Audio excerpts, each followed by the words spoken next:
What's going on, everybody? It's TekMuNNee. Thanks for joining. Thanks for watching. We are in the money, 6-2 in official bets for MLB through Rambling and Gambling Sports since opening day. What a finish last night with the Brew Crew. We'll talk about that. That went as planned, if you ask me, and it went as planned while we're even losing. The Brewers weren't putting up runs, and what did we say? How would we win that game? Brewers had to put up runs. We came through at the end. We put it in to go 6-2. Here's the deal. The official play today is going to be the over 9 runs in the Colorado versus Oakland game. I got it at minus 136. It's actually over 9.5, but I hate the hook, so I'm just going to pay a little juice and take the 9. If we get a push there, that's fine, but at least we wouldn't lose at 9. But I think the homework here is great. And here's the thing. I originally, all morning while I was running around at my appointments, I didn't have time to do my actual process of getting through my homework and all the data I like to look at and my thought process and bumping with my guy Matt offline. That's my man. I'm bringing him up because I tweeted that I shared a text from earlier in the morning that I was looking to take the Dodgers minus 137 versus the Astros. But we pivot. Ooh boy, I hate pivoting, but we pivot to this game instead. But let's talk about why, because if I was sitting at my desk, this may probably have ended very well end up being the play for me, the one main play. And remember, if you know me very well, I don't do over totals, under totals often. It's just not my niche, even though I feel I can see it and formulate it. I just like sticking with money line. I just feel comfortable being on the money line over all these years and experiences. So over 9 runs, we're going to do a first official over-under type of play. And let's try to get this in there. And here's the situation. The 3 worst pitchers of the slate today is Kyle Wright in Atlanta, Daniel Megden in Oakland, and Senzatala for Colorado. And from an angle you're looking at ERA or Sierra. Now, ERA, the worst is Kyle Wright, 8.69.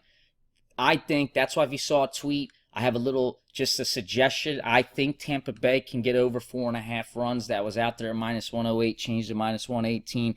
That's not an official player lean. It's just a thought out there to help people. It's a tip to get you thinking.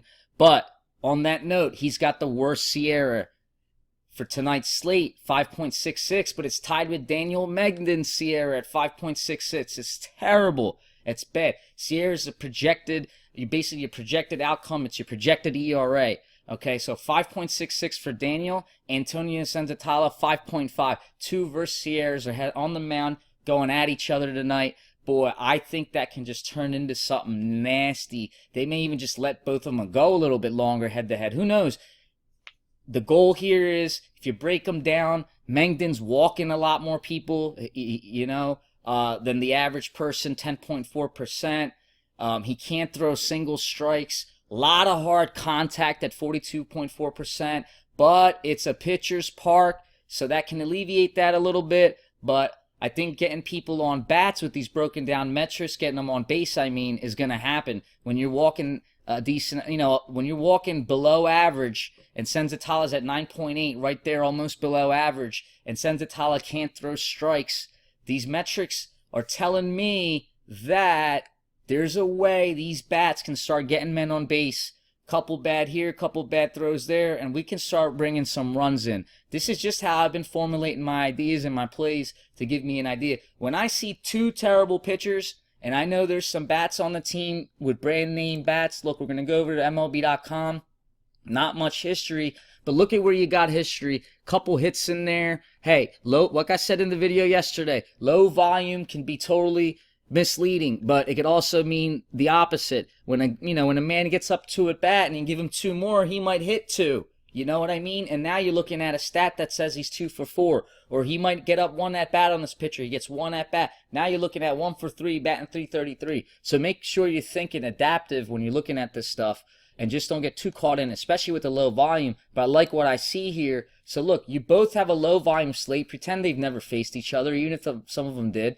There's good numbers there with the low volume. But some of these names, if they're playing, we know these guys can get to work today. We know what they can do. And against these pitchers, it's atrocious. And I'll mention this on Megden. I've been watching. I like watching Oakland. I like watching the Angels, both separately, of course. And the thing is Megden is coming off arthroscopic surgery. We cannot expect him to come out lights out, throwing one of his best games of his career. No, we just can't. We can't. And on that note, I think I saw over 4.5 runs on the Rockies at plus dollars. And again, I'm not a team total player, dude. This is the first time I'm kind of getting the over-under in public. I played a couple of them in my life last season. They worked. I think this is a right approach in this slate to really attack this game. Both the pitchers are trash. Let's let the bats go. Let's get the 9 runs. I think we can do it. I want to talk about why I ended up pivoting it off the Dodgers. I think the Dodgers should win the game. I think on paper, I think we're looking at Buehler as the number 1 pitcher of the slate. All the metrics point to him being the number 1, followed by Carlos Martinez. The only comment I have about the pitching thing with Buehler, as I did read today, is that they're only going to let him go maybe 4 innings. But that's the new norm. I think 5 is the new 7. So I'm always already expecting guys to go 4 if they start getting hit up on. But if it's Buehler, your assumption going in is you're not going to get hit up on and you're going to do well. But the thing then on top of that to alleviate that is that Houston's patient at the bats today in this type of handedness. So